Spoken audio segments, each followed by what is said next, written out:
Hello friends, hatha yoga पढ़ लो। Thank you so much. Welcome my all हठीले friends. I hope you all are doing well. तो दोस्तों, आज का वीडियो है हठ योग पार्ट 2। क्या आपने अभी तक पार्ट 1 नहीं देखा है? कोई बात नहीं, आई बटन पर क्लिक करके आप जल्दी से पार्ट 1 देख सकते हैं। अब जिन्होंने पार्ट 1 वीडियो देखा हुआ है उन्हें ये पता होगा कि हमने पार्ट 1 में हठ योग के ओरिजिन, मीनिंग और उसके मोटिव की बात की थी। हठ योग के वीडियो को आगे बढ़ाते हुए आज हम जानेंगे हठ योग के बारे में कुछ और बातें। सो आर यू गाइस रेडी? चलिए शुरू करते हैं। हठ योग की बात हुई है तो नाथ कल्ट के बारे में जानना या नाथ संप्रदाय के बारे में जानना बहुत जरूरी हो जाता है, क्योंकि नाथ कल्ट और हठ योग एक दूसरे से रिलेटेड हैं। नाथ कल्ट में नाथ शब्द का मतलब होता है मास्टर। इन लोगों को कॉमनली कनफटा योगीज कहा जाता था। नाथ योगियों को कनफटा योगी इसलिए कहा जाता था क्योंकि ये अपने कान में छेद करके काफी बड़े बड़े इयररिंग्स पहना करते थे। नाथ संप्रदाय में प्राइमल या ओरिजिनल गुरु भगवान श्री आदिनाथ थे, जिन्हें सुप्रीम कॉस्मिक कॉन्शियसनेस माना जाता है। नाथ संप्रदाय में मेन या इम्पोर्टेंट योगीज की बात की जाए तो मत्स्येंद्र नाथ जी का नाम सबसे पहले आता है। मत्स्येंद्र नाथ जी को ही फाउंडर ऑफ नाथ कल्ट कहा जाता है। नाथ कल्ट में दूसरे मुख्य योगी थे गोरखनाथ जी। गोरखनाथ जी ने ही हठ योग की खोज की। गोरखनाथ जी ने हठ योग के बारे में संस्कृत में लिखा, क्योंकि उस समय संस्कृत में लिखी हुई बुक्स को ही ऑथेंटिक माना जाता था। गोरखनाथ जी के मुख्य शिष्य स्वात्माराम जी ने अपने गुरु गोरखनाथ के संस्कृत में लिखे गए हठ योग की विद्या को लोकल डायलेक्ट में ट्रांसलेट किया और अपनी बुक को हठ योग प्रदीपिका नाम दिया। स्वामी शिवानंद जी ने हठ योग की प्रैक्टिस को कॉमन लोगों के लिए एक्सेसिबल बनाया, ताकि हठ योग के जो अमेजिंग फिजिकल और मेंटल हेल्थ बेनिफिट्स हैं वो सभी को मिल सके।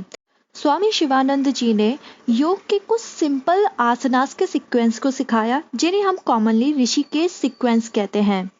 क्या आप जानते हैं कि पहले सारे योगीज अपनी साधना को सीक्रेट रखते थे? इसके बारे में किसी को पता नहीं चलने देते थे, क्योंकि ऐसा माना जाता था कि आपको अपनी साधना सीक्रेटली करनी चाहिए, इसको कभी रिवील नहीं करना चाहिए। यदि आप रिवील करते हैं तो इससे आपकी साधना मैच्योर होने में बहुत डिफिकल्टीज आती हैं। हठ योग को उन योगियों का एक बहुत बड़ा सीक्रेट माना जाता है जो योगी परफेक्शन या सिद्धियां अटेंड करना चाहते हैं। अब यहाँ सिद्धि वर्ड आया है तो हमें सिद्धियों के बारे में जानना भी बहुत जरूरी हो जाता है। नॉर्मली सिद्धि का मतलब साइकिक अकम्प्लिशमेंट समझा जाता है, लेकिन राजयोग के अकॉर्डिंग सिद्धि का मतलब होता है परफेक्शन ऑफ माइंड। अब यहाँ कुछ टर्म्स को जानना बहुत जरूरी है। आप जब प्रैक्टिस कर रहे होते हैं तो उसे साधना बोलते हैं। जो व्यक्ति प्रैक्टिस कर रहा होता है उसे साधक बोलते हैं। जिस चीज के लिए आप प्रैक्टिस करते हैं उसे साध्य बोलते हैं। और जब आपकी साधना मैच्योर हो जाती है या परिपूर्ण हो जाती है तब हम उसे सिद्धि बोलते हैं। अब हम जानते हैं कि सिद्धियां कितने टाइप की होती हैं। 8 मेजर काइंड ऑफ सिद्धि होती हैं, जिन्हें हम जानेंगे। इनमें पहली सिद्धि होती है अनिमा, जिसका मतलब होता है कि अपने आप को, स्वयं को एक परमाणु या एक एटम के बराबर छोटा करने की एबिलिटी।